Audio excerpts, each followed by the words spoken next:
This loser has never seen the sunlight, but when he is suddenly thrust into a medieval world with summoning powers, he receives a second chance to finally step outside and touch the grass. This story begins when our protagonist's favorite game shuts down all its servers. With the game offline, the protagonist realizes he will have to touch the grass if he doesn't find another game to complete that takes 10 years. So he starts looking online for a hardcore game and ends up finding one that claims to have no ending. With his interest already piqued, he feels he is facing a true challenge, so he chooses the highest difficulty, Hell mode, and also the hardest class, Summoner. However, the moment he hits play, the computer literally absorbs him into the game world, reincarnating him as a newborn. His father is happy to learn he has a son and names him Alan. Alan receives a lot of love from both parents and feels grateful, even though he was born into a poor farming family. Over the following months, he learns that he is in a rural village where most of the people farm the land and pay taxes to the feudal lord. Alan's father, Raiden, is a farmer, and his mother, Teresia, is a housewife. As they are both in their 20s, Alan believes he will soon have younger siblings and can hardly wait to be part of a larger family. One night, remembering the basic cliches from Ezekiel, Alan uses the command Open Status Window. It works, but instead of a holographic menu appearing, a grimoire shows up, making Alan panic. He quickly uses the command Close Status Window before his parents enter the room and pretends to be asleep. After ensuring everything is safe, he summons the grimoire again and begins to flip through its pages. The first page shows Alan's attributes, and as expected, all are at the lowest level. The next page details Alan's summoning ability. As he reads, he discovers that he is already capable of summoning insects and beasts of rank H. Suddenly, the book begins to glow and turns to a new page on its own. It is a message from Elmia, the creator of that world, explaining that the Summoner class is still in beta testing and apologizes if Helen experiences difficulties due to the chosen class. Helen doesn't care about the message and proceeds to try to summon an insect. However, no matter how many times he attempts the incantation, the summoning magic simply does not work. Thinking of a solution, Alan realizes that he may need to create the creature first. So, he creates a ranked insect card. But just as he is about to summon the beast, he notices that his mother, Teresia, is, approaching. Therefore, he pretends to sleep again, but ends up actually dozing off. The next morning, early on, Hayden goes out to chop wood while Teresia begins washing clothes. With both occupied outside, Alan seizes the opportunity and uses the insect summoning spell, causing his room to fill with glowing spheres of spirits. Fortunately for Alan, his mother notices nothing, so he quickly continues. When the spirit spheres condense again, they manifest in the shape of a grasshopper the size of a cat. Upon seeing the creature's furious expression, Alan wonders if it will obey his orders. Nevertheless, he decides to try and, with his weak baby voice, commands the insect to fly into his hands. However, the insect turns away, making Alan question whether it is foolish or something like that. He suspects that the reason the grasshopper is not obeying is that he has not yet fulfilled the necessary conditions. So, he checks the grimoire and looks at the grasshopper's status window. He chooses the name Dina for the green insect and examines its attributes. Upon discovering that this small insect grants +1 in endurance and agility, Alan lets out an incredible on impulse, which causes his mother to enter the room. Upon seeing the ugly insect, Teresia feels disgust and instinctively crushes it. Despite this accident, Alan continues to test his summoning ability whenever he can, and on one day decides to summon a beast. A white rat appears, and, as expected of a rank H beast, it is as dull as a door, just like Dina. Even so, Alan names it Mouse and examines its attributes. Discovering that he has a skill called Scurry, Alan is able to activate this skill by making the mouse run quickly around him. This leads him to think about the kinds of powerful monsters he will be able to summon and control in the future. For now, he can only create a total of 10 summoning cards, so he creates 10 rat cards. As a result, his attack attributes receive a bonus, thanks to the effect of the mouse. With this increase, he can already chop wood easily, despite being only 1 year old. Still, Alan feels that it's not enough. This leads him to think how much easier the game would have been if he had chosen a different difficulty, making him regret selecting Hell mode. Roden returns home covered in blood, which makes Teresia worry, thinking he has hurt himself. However, Roden assures her that he is fine, explaining that he went hunting for a wild boar. Before that, Roden asks Alan if he would like to see the boar they hunted. Alan eagerly agrees, and Reeden carries him to the spot where the beast is being butchered. On the way, they see a flock of birds called alba herons, which are the size of dinosaurs. Because of this, Reborn refers to them as monsters. Reborn tells Alan an interesting fact, saying that his name was inspired by these birds, hoping that he too will live freely and be able to fly wherever he wants in this world. Alan ends up falling asleep in Reborn's arms as they walk. When they finally arrive at the location, Reborn wakes him up and shows him the great wild boar. Upon touching it, the first thing Alan thinks about is how powerful that monster is, doubting whether he will ever be able to defeat a creature of that level. One of their neighbors, Gerda, approaches Reborn and praises him as the star of the day. The other villagers present also compliment him, as a victory of that level is not something just anyone can achieve. Thus, everyone acknowledges how well he performed. Gerda then notices Alan and comments on his black hair and eyes. Alan responds to the greeting, and Gerda is shocked to realize that he can already talk at just 1 year old. She remarks that Alan is growing up much better than Kreda, her daughter, who is practically the same age. He asks about the great boar and how strong it is. Gerda explains that the great boar is a rank C monster, something that one person cannot defeat alone, requiring about 20 men to bring it down. This gives Alan a good basis to evaluate himself and think about how he can become stronger. 10 months pass quickly, and Alan is now 1 year and 10 months old. He continues training his skills and realizes that he can now summon rank G monsters. Additionally, he can also fuse rank H and G monsters. He has rank H and G monster cards, so he checks his cards and attempts to use his new power, but receives a notification that his MP is low. He assumes the issue is hunger and goes to eat. He devours a huge plate of food, leaving his parents visibly worried, but immediately returns to his room to test his powers again. When he tries to fuse the cards once more, it doesn't work again. Low MP. He thinks about creating another card, but the warning repeats. In the end, he ends up giving up for now. 3 years pass, and Alan is now 3 years old. He has accumulated enough strength and MP, and finally manages to fuse 2 cards. He fuses a rank G card with a rank H one and obtains a GH card. Then he summons a pet. From that, he successfully manages to summon a rank G bird and feels excited. The bird, which he names Chepe, has level 2 in agility and strength, as well as the ability to mimic voices, which makes Alan believe he can use it effectively against enemies in battle. He goes outside with his new pets. The first is Hop, a small bird that only hops. He asks Hop to jump, thinking of using this move to distract his opponents. The second is Mole, a pet with the ability to dig. He asks Mole to dig, and the pet opens a hole that Alan imagines using as a trap against enemies. While planning his imaginary life, he ends up falling into the hole that Mole dug. This brings him back to reality. He is still just a child and cannot even fight against anyone. It's 3 in the afternoon. This only adds to his worries. He hears a voice that makes him uneasy and knows exactly whose voice it is. It belongs to Kreda, Jerta's daughter, who came to play with him as usual. They play fighting games every day, so they grab their wooden swords to duel. Kreda is much faster than he imagines and possesses immense strength, completely dominating the reincarnated protagonist. After hitting him repeatedly, without him being able to defend himself, Alan falls to the ground defeated and loses the match. His parents arrive, and Teresia's belly is already as big as he had predicted, which means a sibling is on the way. Teresia and Reborn ask Kreda to go home, and they return as well. During dinner, Alan suggests to his father that he would like to accompany him to the farm to help with the harvest, since his mother is pregnant and cannot assist. Reborn declines the offer, and Teresia insists that she is still strong enough to continue. They appreciate Alan's help with household chores, but they emphasize that he is still a child, and a 3-year-old boy should not be working on the farm. To Alan, he already possesses the strength of an adult and could lighten his parents' burden. Still, he understands that no parent would want to subject their child to something like that. Teresia tells him to keep playing with Kreda. They comment on the fighting games among the children and how skilled both of them are. Reborn mentions that, with the skills they have already demonstrated, he can hardly wait to see the results at the evaluation ceremony. Alan doesn't know what that means, so Reborn explains that upon turning 5, there will be a ceremony where they will discover what skills they possess. If they receive good skills, they will be able to free themselves from servitude. Reborn also comments that he has seen Alan throwing stones at the tree outside and asks why. Alan lies, saying it's because he was told there are monsters out there, so he wants to throw stones to protect his mother. In reality, he has been throwing stones to check if he has any other abilities besides summoning. The next day, he practices his summons and realizes he has reached a point where he can summon all day without getting tired. He also watches his aunt Dansa.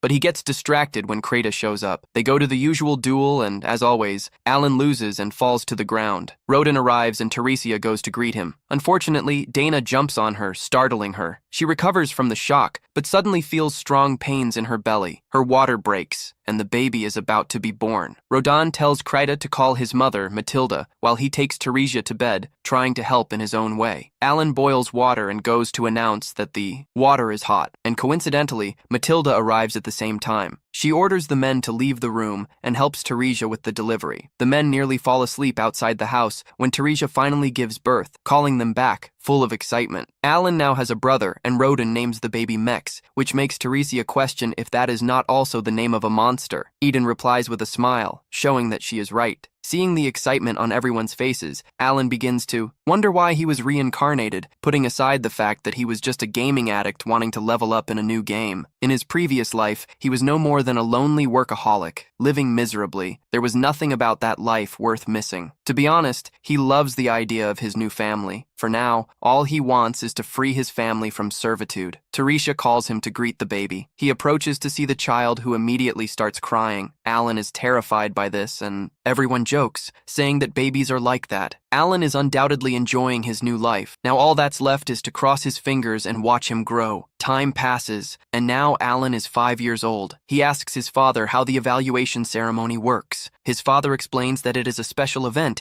that everyone, from servants to nobles, is required to participate in when they turn 5. If a servant has talent, they can be freed from servitude. But that's not easy since there are many rivals. Since they colonized the lands, many babies have started to be born, and therefore, many children are about to turn 5. Krita calls Alan so they can go together to the evaluation. Upon arriving at the evaluation city, the children are impressed by the number of houses. Krina comments that she wants to be a shin sword so that she can join the knights in front of the evaluation site. A large crowd gathers. Alan notices that the other children who are already there are much better dressed than he is. The doors open and 3 hooded figures appear, asking for Omea, the god of creation, to bless everyone so that the children may achieve good lineages. They mention that once a child who was a servant became a hero, and everyone is shocked by this information. One of the hooded figures explains that Clazes, the Holy One, was a commoner, and Dverg, the Lord of Swords, was a servant. Alan remembers that in the game, classes like Hero and Lord of Swords should start from a low social class, and that apparently the game settings still apply in that world. Thus, he understands why everyone needs to undergo the ceremony. They begin to enter the church and stop in front of the statues of the gods worshipped in that world. Upon seeing the statue in the middle, Alan realizes that it is El Maya, the god of creation. When he received a letter from the developers, this name was mentioned in it. The evaluation begins with the chief's son. At least he is instructed to place his hand on the crystal ball,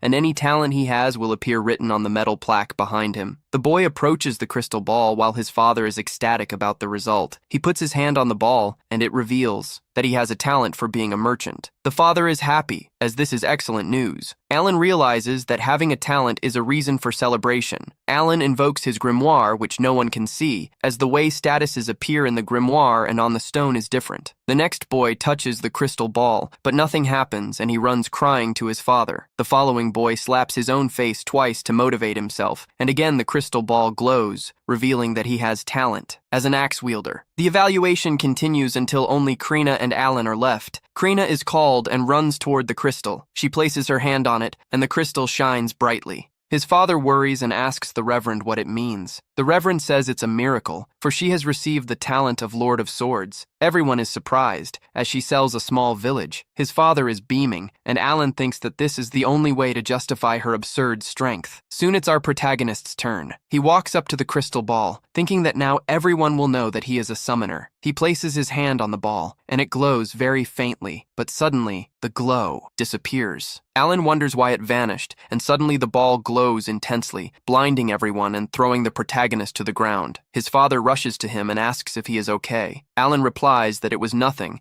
as Krana has made him go through worse things. He asks the Reverend what his talent is, and the answer is that he has no talent. Alan runs to the stone and notices there is a text error in his talent. He calls the developers useless, as they can't even fix their own game, and that because of this, everyone will think he is someone without talent. His father hugs him to comfort him and says it's better to go home, as his mother is waiting for him. When they return, Alan's mother hugs him. Later, inside the house, his father says that talent is not something important and that Alan will always be his pride. His brother also comforts him. Alan thinks that even though they are a poor family, he is very happy to have been born into that family. While lying down, he summons his book and adds his cards to it. Remembering that all his statuses are at rank I, he realizes he is the only one there playing at super difficult level. Everyone at the ceremony was 5 years old, so they should all be at the same level since the ranking system likely reflects the amount of growth. Thus, the only reason all his attributes are at rank E is that he chose Hell level, where progress is only 1/100th of normal. A regular person would be tearing their hair out, but for him it's all fine because he's going to put this weak game in its place. Still, he feels a bit down remembering the text error in his skill and goes back to complaining about the developers. The next day, Alan and his mother are walking, and he asks what is wrong with his father. His mother says that he has been like this since the night before when he came home. We then see a flashback to the previous night when they went to Krina's house to celebrate her becoming a Lady of the Sword. Helena asks Alan if he knew that a Lady of the Sword is even better than a Shin sword, and he replies that he didn't, even though he knows the truth, but he needs to act foolish. Krina's mother comments that the village chief stopped by earlier and left them a celebratory liquor as a gift. She hands the drink to her husband to open. Roden congratulates with a grim expression, and Gerda says that the guests should drink first. Alan even thinks his father is jealous of Krina for being a Lady of the Sword, but he knows he isn't that petty. Roden tries to fill Gerda's glass, but he refuses, saying he won't drink anything while he has that sour expression on his face. The two start to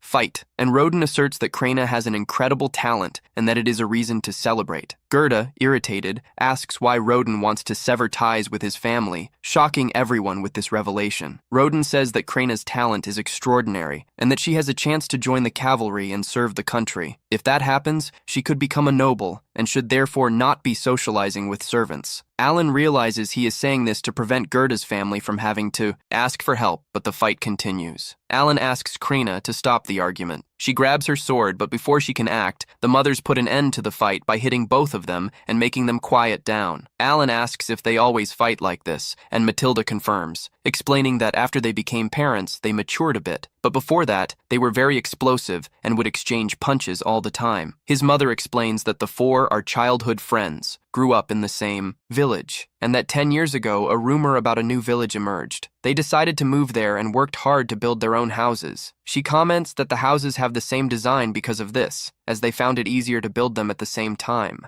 Since they didn't have an infinite workforce or supplies, Gerda laid the support beams, Roden built the walls and the floor, and Gerda took care of the roofs. They fill their cups with liquor, and Roden comments that he hasn't drunk since his wedding. The same goes for his friend. They drink, and the next day, one of the villagers informs Gerda that the Order of Knights is coming to see Krina at her house. Krina and Alan practice fencing, and then head to the city to see the Order of Knights. People comment that a Lady of the Sword is just a child. The boy with the axe asks what Alan is doing there, since he has no talent at all. Krina interjects, saying that Alan is stronger than him. At that moment, the knights arrive and everyone steps aside. The captain of the knights, named Zeno, is a master swordsman. He speaks with the village chief, who calls for Gerda and Krina. They approach the knight and the captain asks if she is the master swordsman. Krina then introduces herself. For his part, Alan thinks it would be sad if they took Krina from the village now that she is a master swordsman. However, suddenly, the father gets upset and explains to Zeno that his daughter has never wielded a real sword and that she is barely 5 years old, so what he is proposing is madness. Still, Zeno replies that if she is a master swordsman, everything will be fine, and they must conduct the test. Otherwise, it will be considered that they deceived the knights and the village chief, and manipulating the evaluation ritual is a sin punishable by death. Alan feels that the situation is becoming strange as Zeno orders the vice captain to prepare, as they need to check if the girl truly has this gift, and for that, they must hold a sword duel. Everyone in the village is surprised as Gerda begs the captain to reconsider. However, Zeno makes it clear that if Krina doesn't fight, they will execute them both. At that moment, a knight positions himself next to Krina. Seeing the sword, she asks if she can take it. He confirms, and an excited Krina informs her father that she's going to fight, almost giving him a heart attack. Then, there is a scene change, and Krina finds herself in front of the vice captain of the knights, who introduces himself as Reborn.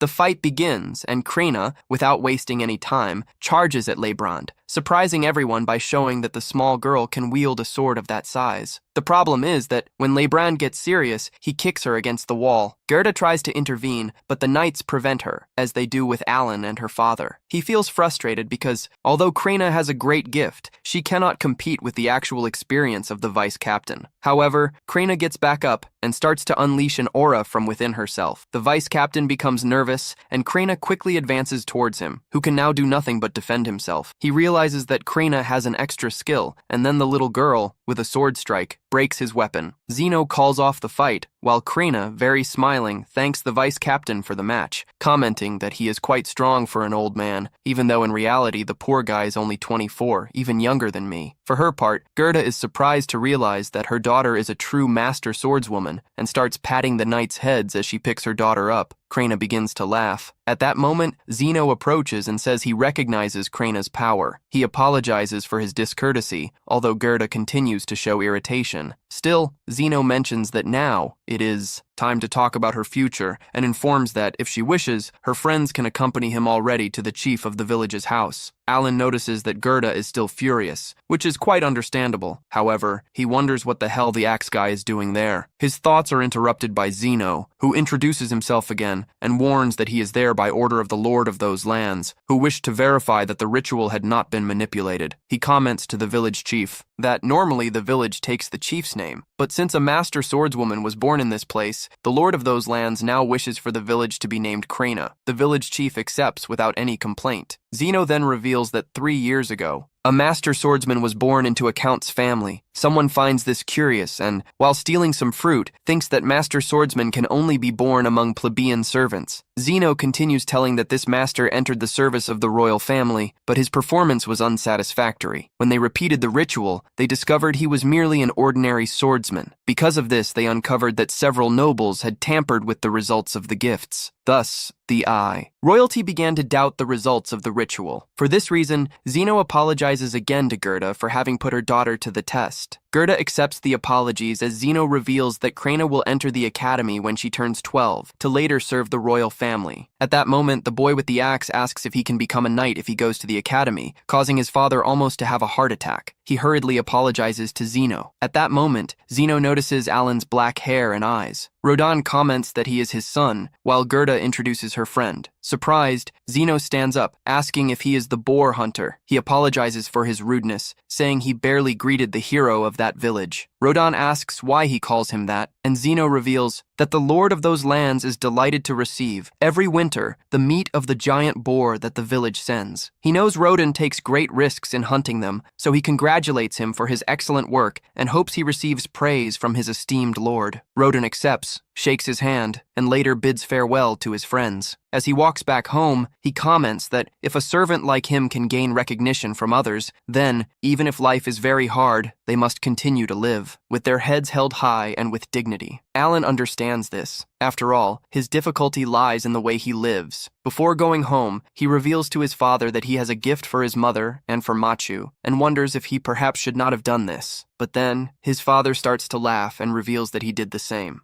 Alem finally manages to increase the level of his summoning skill. He opens his stats and sees that he has gained the ability to enhance, which means he can now make higher level summons and has also unlocked rank F creatures. He wonders if he still needs to fuse cards to get new ones just like he did with Chepe. He also wonders what the next type of his summon will be and starts to daydream, thinking he will be able to summon a dragon. His slot capacity for storing cards has also increased, from 20 to 30. He thinks it has been 2 years since he leveled up his summoning skill, and he is eager for night to come so he can try out his new ability. At night, at home, he offers to wash the dishes because if he finishes the chores quickly, he can secretly try out his skill. His brother asks if he's going to get a sibling. His father responds that it could be either a brother or a sister since they can't tell yet. Teresia thinks it will be a girl, and Rodin says he will start thinking of a name, but his wife interrupts him, reminding him that he said she could choose the names for girls. He apologizes and asks if she has anything in mind. At that moment, Alan's MP returns to maximum and his book appears. When he opens it, Alan accidentally reads the name Elmaya aloud, and his parents scold him because one must not take the Lord's name in vain. He apologizes and tries to change the subject, saying that his old scar has grown larger. Rodan explains that this happened because he passed the judgment of the gods during the boar hunt. Alem asks what this judgment is. His father explains that it is a special moment that happens sometimes during the hunt, causing a sudden burst of energy that eliminates all injuries and exhaustion. Alem thinks this must be how they describe leveling up in that world, and that his father is an experienced boar hunter. He can't see his father's stats, but he bets that his level must be pretty high. Alem knows that, even with his summoning skill leveling up, he is still level 1 since he never gains SP. For that, he would have to defeat some monsters, but servants are not allowed to leave the village, except for hunting. He asks his father to go hunting with him, but Rodin declines, saying that it is very dangerous and could cost lives. Alan agrees and leaves. Later, lying in bed, he thinks about the message he received earlier, as he suspects he knows what it is about. He had sent several toxic messages to the administrators, and upon checking, realizes he was right. They fixed the problematic text and also his statistics. He believed that all were ranked due to the slow increase in Hell mode, but seeing his actual statistics, he is shocked. He has rank S in MP and Intelligence, and he has the same number of rankings as Krena. He is happy to have been rewarded for his effort. Furthermore, he opens the skill book and begins to enhance Denka, noticing that the creature's stats have increased, specifically those that grant buffs. However, the buffs given to him remain unchanged. He decides to see the improvements and summons Denka. Just by appearance, he can already tell that its power is greater, and this proves that the role of summoners is more than just bringing monsters to life. He is pleased with this, but his mother walks into the room and suddenly comes face to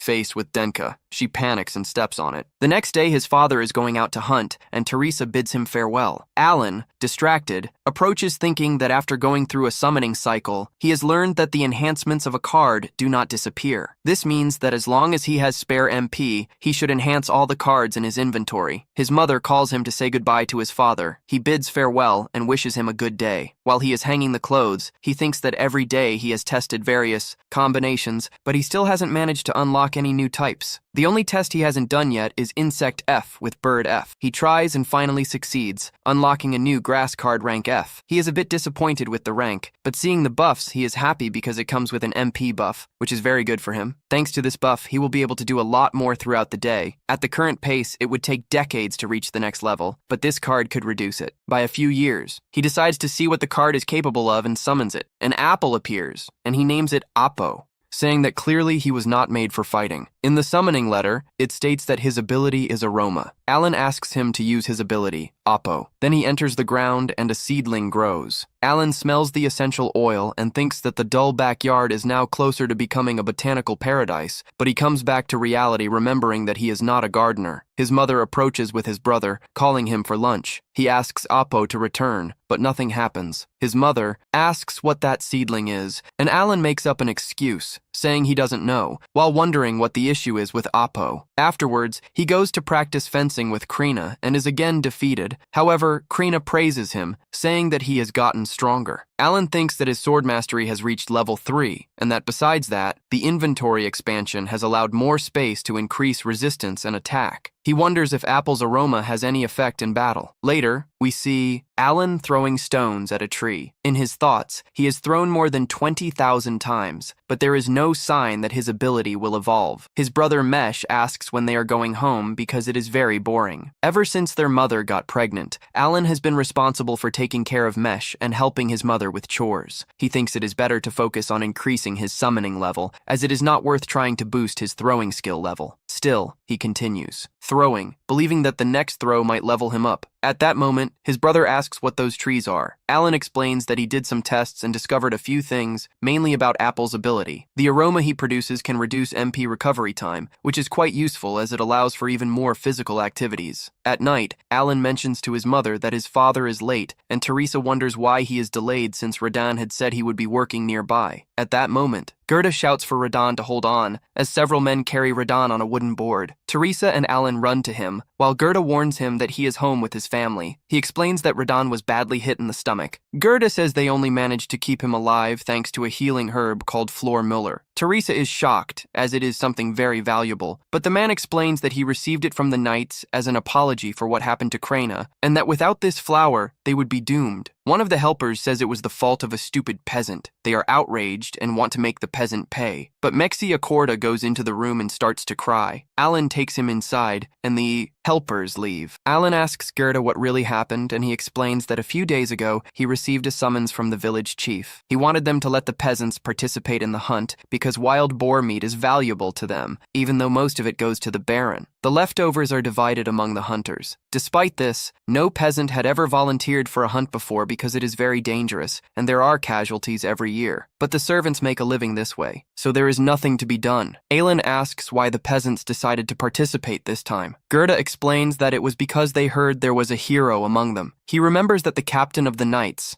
Zeno, called Rodan a legend in front of everyone, and for that reason, the peasants thought they would be safe to join the hunt. Neither he nor Rodan felt comfortable with amateurs accompanying them, but since it was a direct request from the village chief, they couldn't refuse. To make matters worse, a day before the hunt, there were people who didn't want to practice seriously. When the day of the hunt arrived, they gave the peasants the easiest part, to attract the wild boar's attention. However, at the decisive moment, those who had not wanted to train ran away, breaking formation, and one of them fell while trying to escape from the boar. Rodan tried to defend the peasant and was hit full on. Before leaving, Gerda asks Teresa and Alan to stay strong for Rodan since it will still take him some time to recover. Alan feels it was pointless since he didn't even try to help. He decides to spend the whole night by Teresa's side, taking care of Rodan all the time. In the early morning, Rodan suddenly wakes up, quite agitated, and Teresa immediately embraces him, relieved. Upon seeing him conscious, he stirs and rushes to embrace his father, while Alan simply observes, questioning what he has made of his own life. He had been completely focused on becoming stronger, but power means nothing without purpose. For those people, this is not a game. They are doing everything to survive in such a cruel world. He needs to protect his little brother and the other sibling who is yet to come. At this moment, Gerda returns, bringing part of Rodan's meat, as she promised, and is happy to see him awake. Rodan says he still feels very ill, but Gerda asks him not to worry, assuring him that she will make sure his family is well cared for during the winter. He asks his father to rest and let him take care of things, promising to keep his family safe. Everyone is surprised by his determination, but Alan decides to prove his words through actions. He starts working, carrying heavy things, which impresses the other servants greatly. Alan has decided that it is time to stop pretending, since there is already a rising heroine in that village named Crana. So, there's no problem if a talentless servant like him draws a bit of attention, because family comes first. Teresa thanks Alan for bringing the water, saying it must have been very heavy to carry. Later that day, Gerda teaches him how to pick potatoes, and Alan surprises her with his strength. Gerda admits that he is even stronger than she imagined, and Alan assures her that he inherited it from his father. When they finish, Alan complains that the Baron takes more than half of the potatoes after all their hard work. However, they will still need other things to survive the winter. At this moment, the village chief suddenly appears with an offer of fruits, saying he heard that Rodan is already recovering. Teresia politely thanks him for his generosity, and the commoner responsible for the incident quickly apologizes, saying it was all his fault. Alan glares at him with anger, as a mere apology. Won't fix anything, but Rodan forgives him easily and asks him to be more careful next time if he wants to continue hunting. The commoner takes his words very seriously, and Alan is impressed by how magnanimous his father is. On the other hand, Teresia stands firm and warns the plebeian that this mistake almost cost her husband's life. The plebeian acknowledges the error and accepts her words, but before he can say anything else, the other servants arrive to see. Rodan finally smiles and asks everyone to calm down, as he is still recovering. Alan is simply amazed, realizing he has the best parents. The next day, he decides to create a large area to conduct experiments. When he finally finishes, he summons Hopper, and a bunch of colorful frogs leap onto his face one after another. As a second step, he sets several traps and hides nearby, making sure he's out of sight. After that, Alan calls the frogs using his provoke ability. They begin to hop around the traps while changing color. Alan knows this is the most cliched trap there is, but if he can catch about 50 ducks or wild birds, his family will be able to survive the winter. After a while, Alan gives up and admits that this isn't working, so he decides to rethink everything. However, just as he says this, he gets excited seeing a wild bird approaching. Alan realizes it's not just any bird, but a dangerous albagaron. The monster starts devouring the frogs, and Alan remains hidden, as he didn't expect the provoke ability to attract a rank B monster. It is the monster that his name originates from, and it seems quite strong, so Alan knows that his best option is to flee. Before leaving, he notices that his skill has leveled up to 2, allowing him to increase the attributes of plasma creatures from 10 to 20. So, Alan thinks it's worth a try. Alan charges at the bird with his wooden sword, but the albagaron quickly knocks him down without hesitation.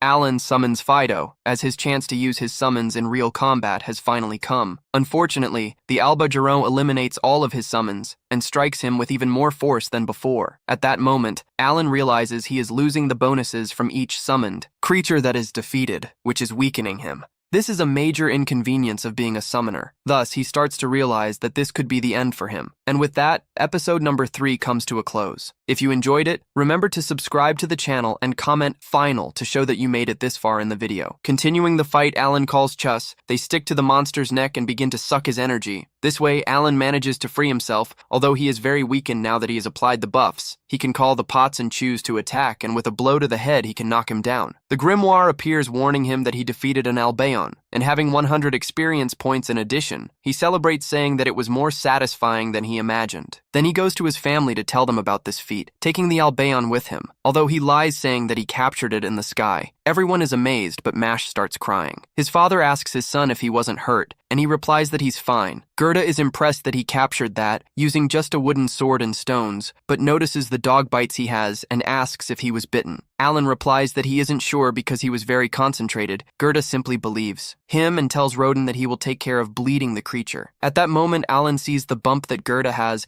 and imagines what belief hit him, but finally details after that Gerda takes Alan to help him with the albayon. Gerda tells that of the 60 kilos that he weighs after being bled, only 20 kilos remain. Only half of that is edible. However, the wings have a lot of value, and he thinks it's very kind of him to tell. Although Gerda also comments that 60% of the beast will stay with the boss. This rule also applies to wild monsters of excess rank and such as horned rabbits and albilones of rank D. Then we see Gerda remove the magic stone from the beast. These stay with the boss since they are of no use to them. But back to the important point, a child captured a beast while Roden is still there injured. So maybe it would be possible to negotiate something with the village chief. This gives Alan an idea and he tells Gerda, so they go to the chief's house. They took the beast to him to tell him his story. The chief gets excited, but they ask if they can keep the beast. The chief replies that they can't, because the Lord of the Lands demands more and more meat. When he hears this, Alan assumes that this is the reason why. They allow commoners to marry, and Gerda proposes to hand over the feathers and the magic stone. But as this is not enough, he sadly tells us about the situation Rodan's family is living in. Beyond, he also enters the scene saying that he is hungry, and even faints as a result. They manage to convince the boss to let them keep the beast. But they go further by suggesting to keep the meat, while they deliver the feathers and the magic stone. Gerda reinforces, saying that it is not. Often that an Alban is captured, the boss thinks that it must be very difficult to capture them, so he gives them permission to keep the meat with it resolved. Alan returns to the field to capture more albilones. He uses the plants as bait and tells the chews to drain their energy, then stuns them with a stone, tells the pots to bite, and finally he strikes with his sword, managing to hunt 2. And he mentions that he hunts once every 3 days and that this is the first time that he has not lost any invocation. The grimoire notifies him of the experience obtained, reaching 1,000 of 1,000 and reaching level 2 beyond. He sees that his attributes will increase except his skills. But he already considers this a great achievement because finally after 6 years he achieved level up and decides to tell his family about it back at home. He shows what he hunted. Rodin is surprised, but also highlights that he managed to do it. And at the same time, Rodin realizes something, but avoid commenting. Suddenly they hear the bells, understanding that it's time to train with belief, so we see beyond dodging, blocking, and receiving blows all this while thinking about what you will do next to survive the winter. Dry the meat he hunted, and then exchange it in the village when he counterattacks. He takes the opportunity to think that he should use the presence of the albalones to kill 20 and reach the level 3. Although he finds it difficult to achieve this before the end of the year because of this distraction, he finds an opening and hits him with a blow, winning the after the fight. The girl says goodbye. Promising back the other day at night, we see Alan reunited with his parents, decided not to hide his secret anymore. He says that when he was 1 year old, he received a divine oracle. His parents are surprised surprised exactly as he expected. His father asks if it was the god. She and Alan confirm by quoting the words that divine being said to her, saying that he would grant her wisdom and strength. Teresia doesn't understand this very well, so the alien explains that apparently he is more intelligent than the others, and a little stronger physically. In addition, he was told that his approval would be tougher than that of 100 people. Combined, when he heard this, his parents lamented, crying out for mercy to the god Rodan. In turn, he asks if today. He overcame the first stage because he realized that the scar he had on his face disappeared. Alan is surprised that he had noticed, and then his father tells him that he has also surpassed his own approval. In the midst of all this, his mother asks about the result of the ritual. Alan responds that he received an oracle from Evil 2 months ago about this and that. His characteristics were classified as weak because his slow evolution was taken into consideration. Furthermore, the reason no gift appeared is because his is completely new. His father seems intrigued to know more, but Ellen replies that he still doesn't know, although it's a lie. He just apologizes to his father for lying, but he can't risk being labeled as a dangerous person if they see him summon creatures. At that moment, his mother approaches to hug him, very worried as she never knew how hard he worked to overcome the approval imposed by God. In the face of this, his father asks him what he intends to do now. Alan responds that he will continue moving forward. Rodan was already expecting this answer, so he asks him not to hesitate in asking help if he ever needs it, but he forbids him to tell this to others as they could consider it blasphemy against his God. Boasting out of guilt, the protagonist sees no problem with that and agrees. So the months pass. Now Alan finds himself cutting the meat of abalones together with Gerda, who comments that he always thought that he was not an ordinary child, but he never imagined that he would receive approval from his god. After that, we see them in the city walking with a huge bag of meat. They talk for a while, and Gerda asks if those are your first purchases. Alan confirms. Gerda mentions that since the commoners no longer participate in the hunts, everything has gone better. Talking about them, Alan asks, what is the difference between them and the commoners? Gerda responds that if due to status and taxes, as commoners are not taxed at 60%,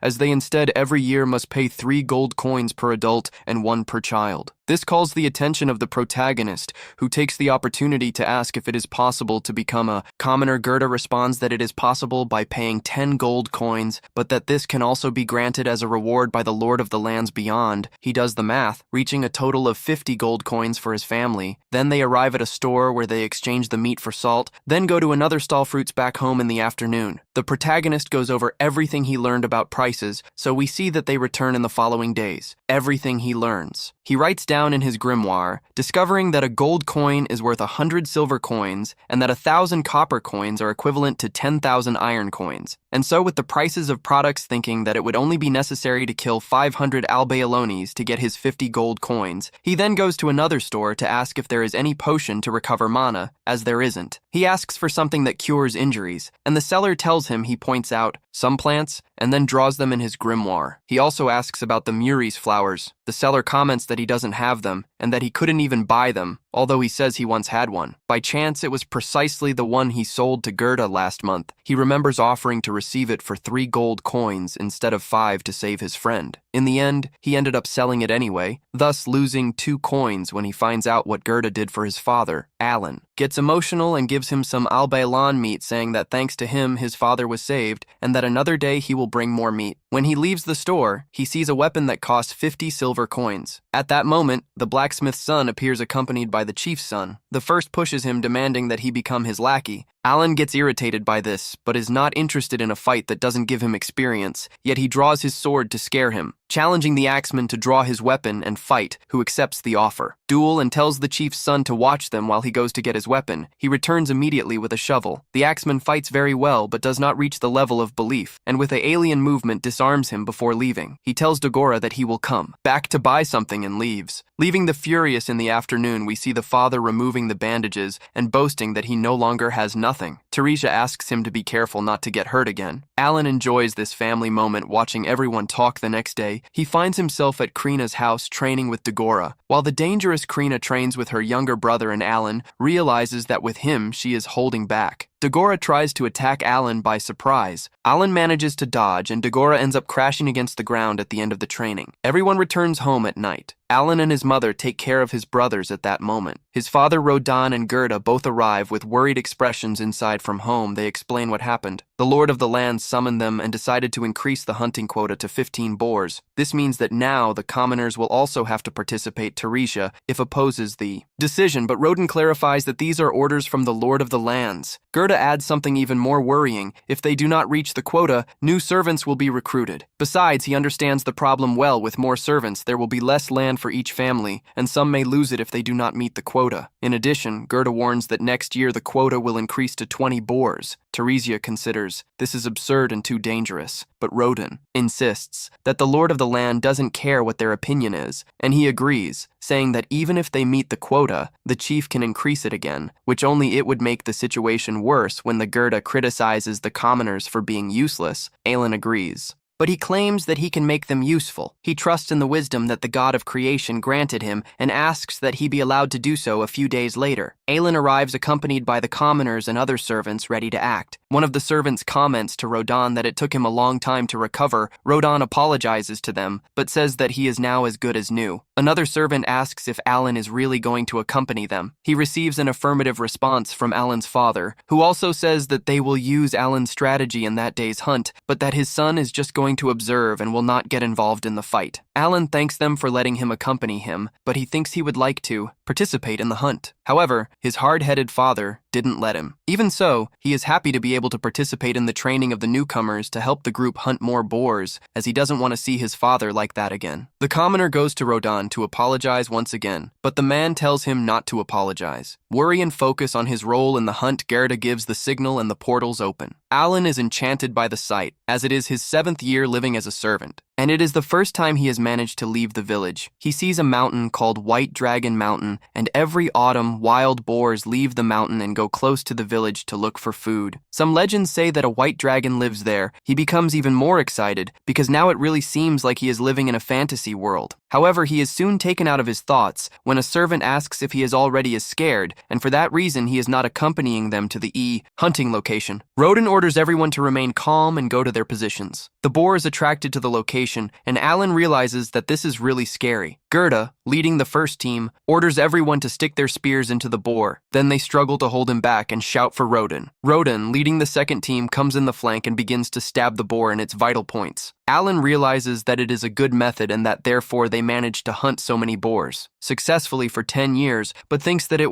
it's a mistake to count on people they didn't even know to finish off the boar. He asks the commoners to take their positions. Rodan orders the attack and they thrust their spears into the boar, which falls. Alan thinks that just one attack from the commoners should be enough for them to gain experience, and he was right.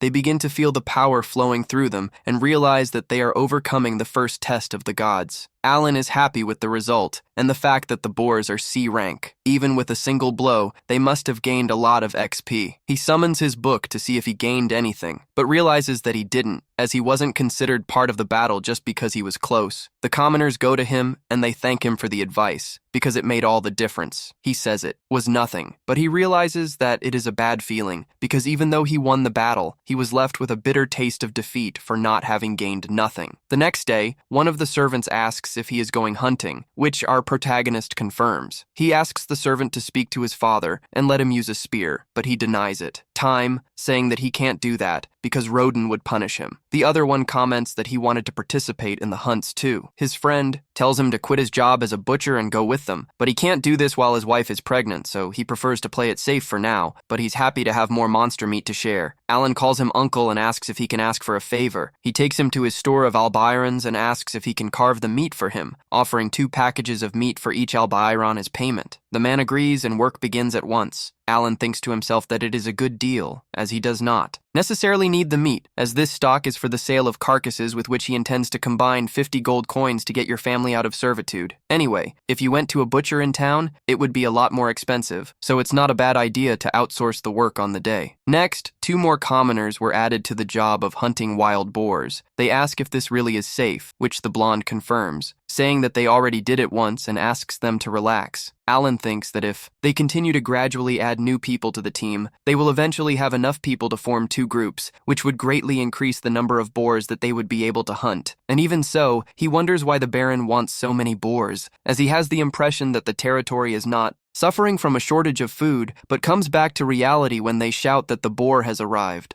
Gerda shouts for the front line to stick their spears and then asks the newcomers to advance to strike the boar. They also manage to defeat it, and the commoners once again pass the test of the gods and feel stronger. This time, even Alan gains the experience as he put Denka in front of the boar so that he would be crushed, making him participate in the battle. He thinks that, in this hardcore mode, any way of gaining XP is valid and mentally apologizes to Denka. 3 months later pass by and they are celebrating the new year. They were invited to the boss's house and were given sweets and gifts to take home. At home, their parents ask if they had fun at the boss's house. Alan confirms and asks why they didn't go. Gerda replies that she has no patience for that bunch of pompous people. So everyone eats and Gerda asks if the boss said anything about them. Our protagonist comments that the boss was very happy with them, and Rodin says that if things continue like this, they will have no problems with the new quota of 20 boars. Gerda asks Alan if that next to him would be something special, and he responds that it is an alcoholic drink that the boss gave him as a gift. Gerda and Rodin start to smile, and Alan realizes that they took the bait. Drink, but the boy claims it's a gift from the boss for him. Gerda tells him not to make a fool of himself, as everyone knows he's not old enough to drink. At that point, Alan says they can stay with the drink if they beat him in a competition. Gerda accepts immediately, but Rodin asks her to be more patient, as they are talking about Alan. Then Alan says that if he wins, he wants to participate in the wild boar hunts. The two realize that they have fallen right into his trap. Gerda asks what the challenge will be, and Alan replies that it will be arm wrestling. Confident of victory, Gerda offers to go first. Before starting, Alan looks at his library and highlights that he has used all available attack power buffs, so he doesn't believe he will lose. Without hesitation, he places his hand on the table. Both position themselves, and, at Karena's signal, the duel begins. At the beginning, Gwelda was winning with a lot of confidence. However, Alan starts to give his all, increasing his strength little by little until he manages to turn the game around. At the end of the duel, Alan recognizes that was well contested and assumes that Gwelda's attack attributes must be between 150 and 200. After that, it's his father's turn. When he touches his father's hand, Alan feels the calluses, which makes him reflect for a moment, but even so he doesn't intend to hold back. The duel starts off evenly, however. Upon seeing that his own son is giving him trouble, the father decides to take it seriously. Releasing all his strength and overwhelmingly winning, Alan just smiles, acknowledging defeat, but also confirming that his father's strength is superior, possibly 300 or more. Next to Alan delivers the liquor, which Gwelda and her father celebrate, and without wasting time, start drinking. Meanwhile, the wives scold them for being so rough with the child. Teresia, in turn, encourages Alan. The protagonist is confused, but imagines that his mother thought he was upset. Rodin also encourages him, saying that he is not weak, just that his father is too strong, and that therefore, he also won't be able to go hunting wild boar. Alan agrees to give up on this for now, but promises that one day he will beat him. After a few drinks, Gwelda gets drunk and demands that his wife bring more food. Matilda gets angry at the lack of respect and throws him to the ground, which surprises everyone, especially Alan, who assumes that her attributes are at level C. After a while, Alan realizes that his summoning level has increased, reaching level 4, in addition to the expansion of the spellbook, level 3, with storage. He also notes that he now has access to rank I creatures and new species, but you need to do a synthesis to unlock them. As you have a lot of mana, you believe you will be able to chain the summons together. Furthermore, you can carry 10 more cards. He mentions that the value of the blessings depends on the level of the summons, and that his attributes can skyrocket if he creates 40 rank I cards, so he can beat his father in arm wrestling. He also reads about storage and grimoire, which shows a hole for storing things. He tests by throwing a stone and sees a list of everything inside. Then he tries to store any object and discovers that there is no storage limit. He comments that knowing how many objects you can charging is vital in a game, and wonder why you have such a broken skill at such a low level. Normally you get special skills when you really need them, as that is the creator's intention. So, there must be a reason for him to have storage. Later he tries to summon an E-rank insect, but realizes that he doesn't have enough mana, even though he has already recovered it all. Then, the grimoire writes that to summon E-rank creatures, magic stones are needed. That's when he remembers the hidden bag. From inside it, he takes out a magic stone obtained from rabbits with horns. Now try to summon an E-rank creature. However, the library indicates that he still doesn't have enough magic stones, so he has the idea of putting them into storage. This time, it works and his insect appears. an E rank butterfly. When he summons her, he notices that she is huge, but at that moment his mother appears. The butterfly hides behind him, and she, in mind, telling the truth. His mother doesn't understand, comments that he's strange, and leaves. This makes Alan relieved, and he starts dancing. Another day, we see Alan being attacked by a beast that, in fact, is his own summon, an E-rank saber-toothed tiger. This creature grants him a buff of 10 for his blessing, making him twice as strong, and he names the tiger Tama. It then attempts to summon a bird, but nothing happens until he remembers to place the magic stone that appears in the book. This makes him think that he will need to accumulate tons of magic stones. In the afternoon, Alan tells his father about the rabbits. He is surprised, but does not believe that they are still there, as they made a ditch around the village a few years ago. This leaves the protagonist a little disappointed, as now they are not, you can get more magic stones. The next morning, while the others were training, Alan asks Pelmoas about the magic stones. He responds that they are small gems embedded in the monsters, close to their hearts, and which are mainly used to power magical tools. These magical tools are objects that activate when used with magical stones. According to him, in the capital. In fact, there are many types of them. Furthermore, he adds that D and C rank stones can be useful for people in the capital, while E rank stones are basically rubbish and can even be found thrown on the ground. He walks a little and finds one on the ground, handing it to the protagonist. Alan becomes thoughtful, assuming that perhaps he needs to search the village after some time. With the help of some villagers, he manages to gather a large number of magic stones which he uses to create all available E-rank summons. Thus, he feels ready to test his skills. Suddenly, the wind blows and one of his cards flies out. From this card appears Hawkins' warning that a boar is approaching. The creature appears behind the protagonist and attacks him. At that moment, Vince and another card are summoned and heal their injuries. Then, when the boar is about to attack again, Papillon, the butterfly, intervenes, releasing particles that make the boar fall asleep. After that, Tama, the feline, appears and attacks the beast's head. They manage to defeat it. The protagonist celebrates, however. Another boar appears trying to attack him, but luckily the oil protects him, knocking out the creature. Finally, after defeating all the beasts, the protagonist celebrates victory, although unfortunately, everything was just an illusion created by his mind. Aware that all of this was just the result of his imagination, the protagonist comments that for the last 6 years he has been thinking about exactly how a summoner should be played, but now he realizes that this is not the right way lying on the grass, says the himself who needs to discover on his own how to extract the maximum potential from a summoner, invoking his creations. He highlights the function of each one. Those of the beast type are for attack, the insects to apply buffs, birds to collect and transmit information, plants for healing, and finally stone types just for defense. With this in mind, he exclaims that he possesses an incomparable army of creatures, a supreme power that makes him a stronger summoner, even superior to the Demon King. Here, comment on the word invocation to show that you have reached the end.